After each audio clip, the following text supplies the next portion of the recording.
Wala, lumipad na siya. Hindi na yung babalik? Meron lang akong isang i-rescue ngayon mga birds na alaga namin dito dahil almost 3 months na. Para maputol yung paghirap niya, para din siya umaasa, itatapon lang natin to sa malayo. Oh! Good job! Hey, good morning! Sa mapagpalang umaga sa ating lahat at mag-almusal tayo ng papaya. Napakasarap ng papaya natin mga birds. At syempre, bago ang lahat, yan. Parehas kami ng almusal ni Langga ngayon. May pangalan na yung bird natin mga birds. At si Mrs. yung nagpangalan sa kanya. Kasi Langgam daw, sa Bisaya. Kaya lalaki yung ating bird, Langga ang aming pangalan sa kanya. Hello Langga, good morning! Yan, ayan siya. Wow! Come! Wow! Di ba marunong na siya? Hello Langga! Ang almusal niya ngayon ay papaya. Oh, one more.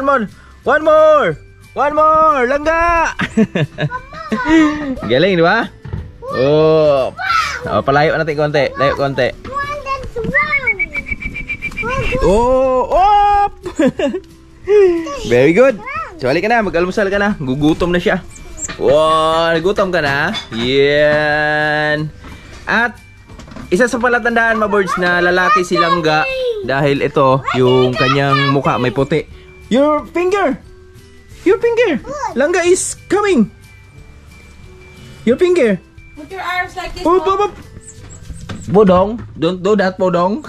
Oh, don't do that, Bodong. That's bad. Wala. Lumipad na siya. Hindi na yung babalik? Lipad yan. Balikan, Langga.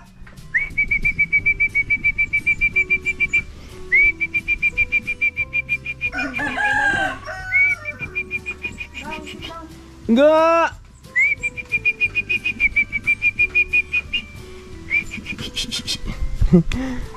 Lumipad na siya.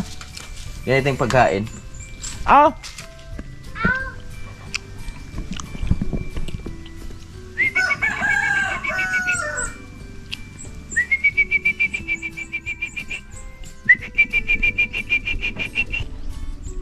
Dali!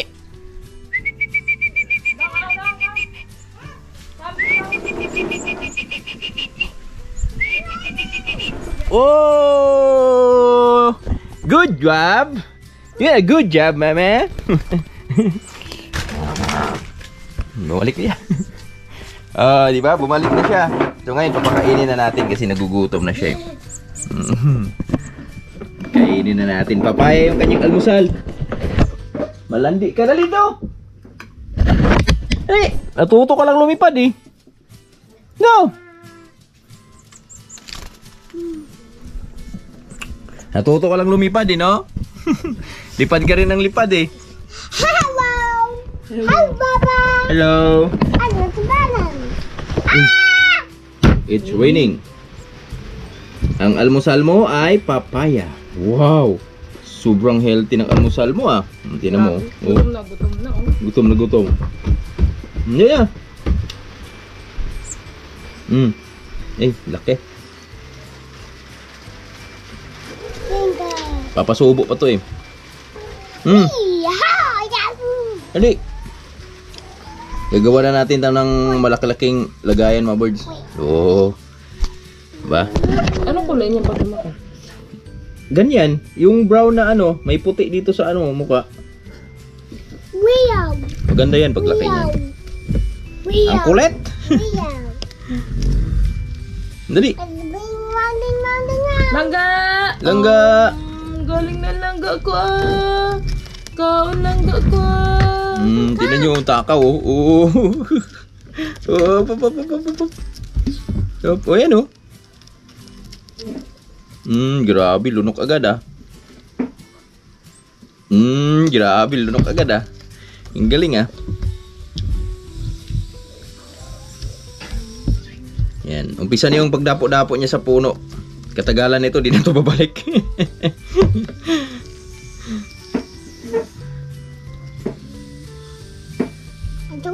Di okay lang yan mga birds kasi hayaan natin silang kung saan sila masaya. So at least nakikita natin na nabubuhay sila. Sa ngayon di pa to alis mga boards. Di pa to alis dito kasi Dependent kasi sa pagkain. independent pa siya sa pagkain eh.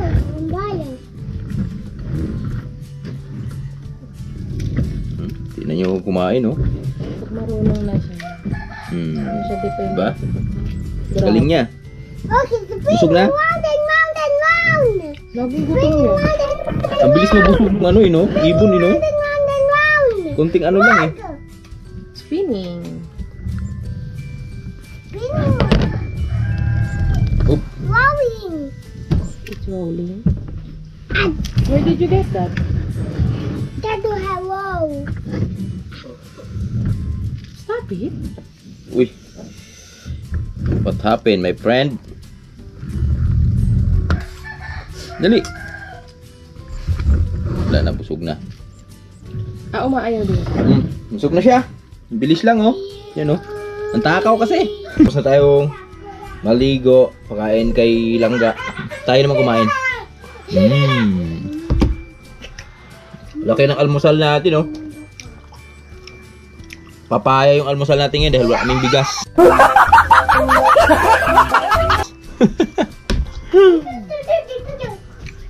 Pigado pa. May imagas lang ito mga board, si Magas.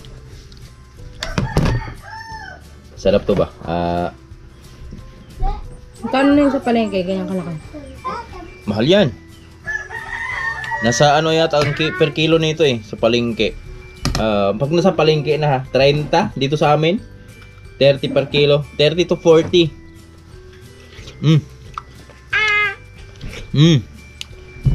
Ang sarap. Isang ganito mga kulang mga 2 kilo kalahati ito eh.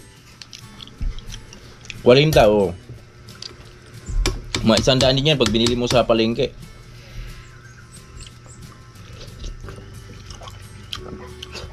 Boy papaya. Pero dito sa atin libre lang. Sayang nga lang eh. Mga minamahal naming viewers dyan. Malayo lang kasi dito eh.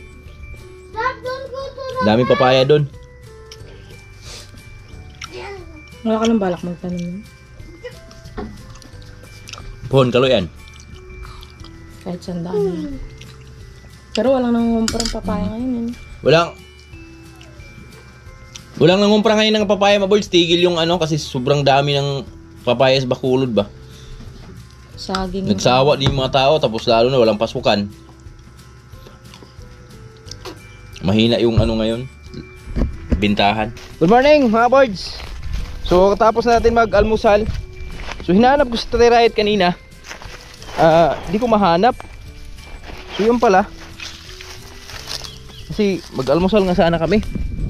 Yung pala, may ginagawa pala si Tatay Riot dito. At nandito tayo sa farm natin ngayon. So hanggang ngayon, di pa rin natin nataniman ng mais to. At ayun, kita natin may mga tumutubo ng, uy! Kan dyan! Ano ginagawa mo dyan? May tumutubo na yung mga damo mga boards ulit. Kasi wala pa tayong ulan na maganda-ganda na naranasan. Kaya di natin sila pwedeng taniman agad. Pero mag-antay lang tayo. Darating at darating din yung ulan. Daming kahoy. Sarap pang kahoy dito. Yan oh.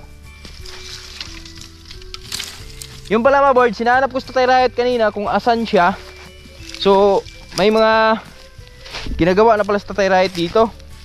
Nasa lubong ko dito sa taas. Saan ba siya nagbutas? Nagbubutas na daw siya ng ito. Ito nga. Yan. Dito na pala sa Tatay Riot mga boards. Nagbutas na pala siya ng mga taniman naming saging dito. So umpisa na yung pagbubutas niya. At yun oh, may isa na siya nabutas dito. Saan ba siya nag-start? Ito sa ilalim. Okay. Ayun.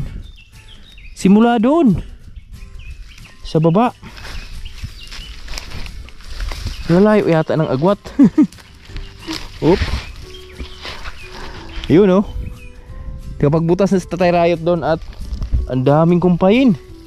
Sarap kumpain nito. Paano pa natin konti? Pataasin pa natin konti. Bago natin kumpain yung mga bugang napier na native mga kaboards. Ayan oh. Ito. Wow. Sobrang liwanag na. Na tiyaga ni tatay, nadaan sa tiyaga. Halos naubos na yung ano dito mga boards, yung mga kahoy. Ito na yung butas ni Tatay Rayot. Pagtataniman namin ng saging. Meron dito 1, 2, 3, 4, 5, 6, 7. Nakapitong butas na sa Tatay Rayot. Pero isasagad pa yan dito mga boards, sa ilalim. Sagad natin yan dyan hanggang dun sa dulo. Hanggang sa dulo tayo, no? Alright. So kunin ko lang saglit si Jolly dun. Andun pala si Jolly. Ginagawa mo dyan, Jolly? Okay. Pinastol ni Tatay Rayot sa gilid.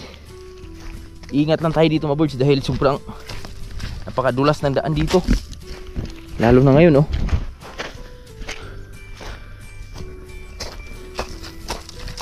Grabe kahoy, oh. Ito. Dalhan natin ang sako yan. Sako ang kailangan dyan. Wow. Inunahan muna kami dito sa kumpay namin, ah. Tatay Rayot nagpastol na ito. Ang ganitong banat. Okay, dito.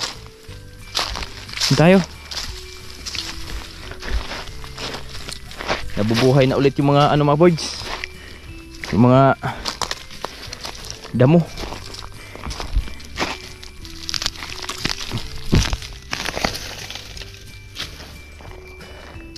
Pero yung mga iring-iring, napakabilis baklasin yan. Ito, daming kahoy dito. Psst,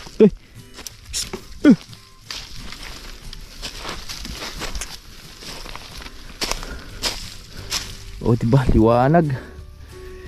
Liwanag ng area natin. Okay. Let's go. Silong ka muna. Dito ka muna. Kain ka muna dito. Ha.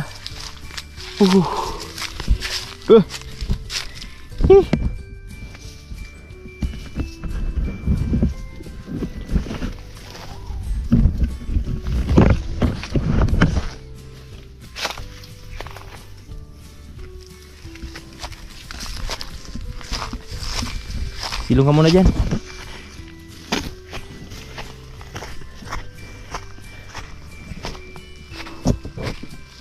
Ha?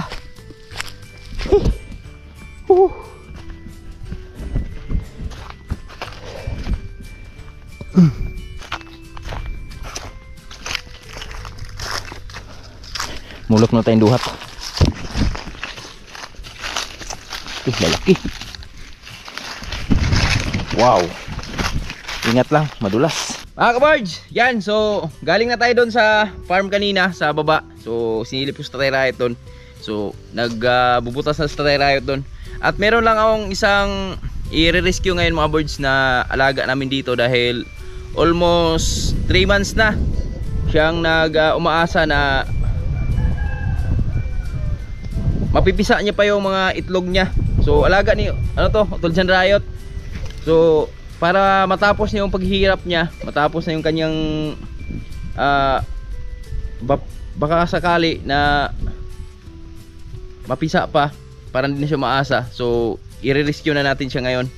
Kasi yung itlog nga, dito tayo. Share ko sa inyo. Dito na tayo.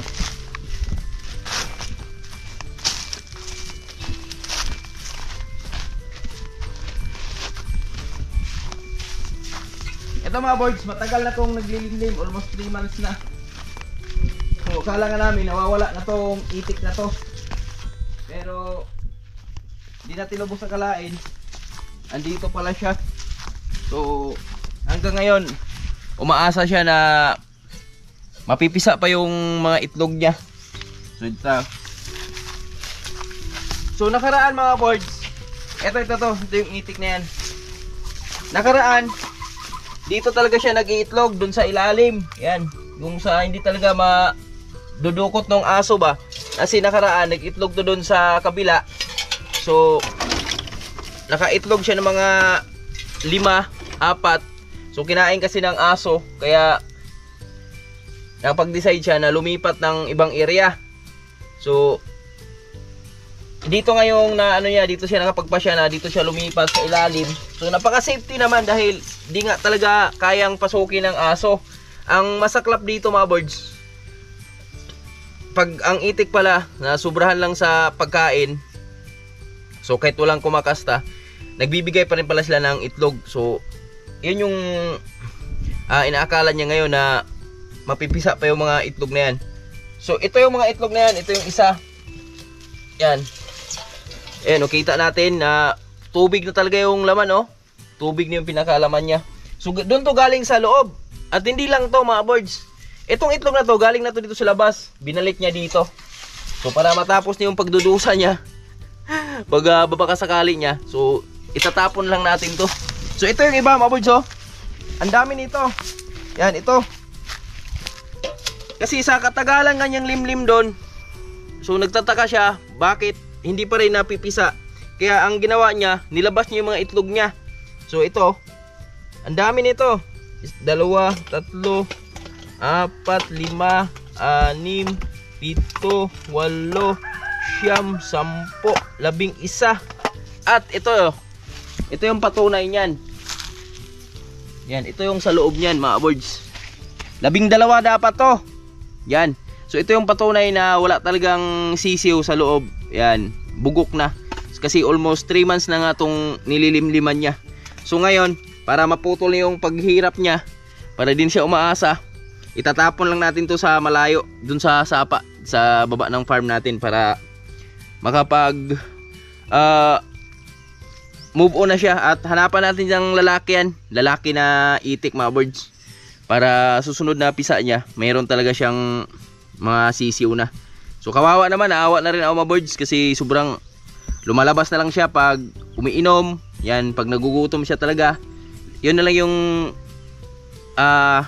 time na lumalabas siya.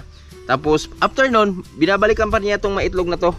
At ito nga, so maasa siya na mapisa. So binilad niya sa init.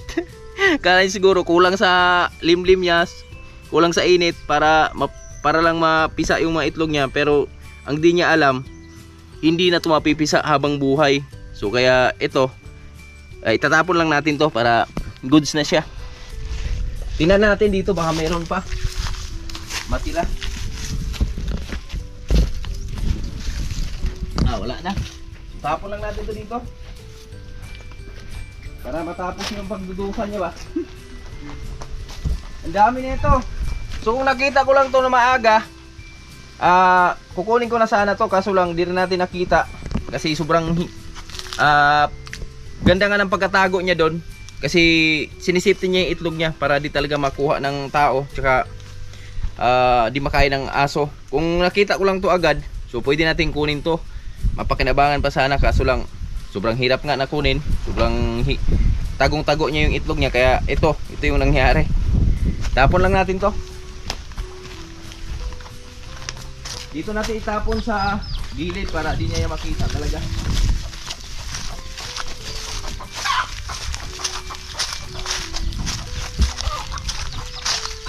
Tigas yung dito eh.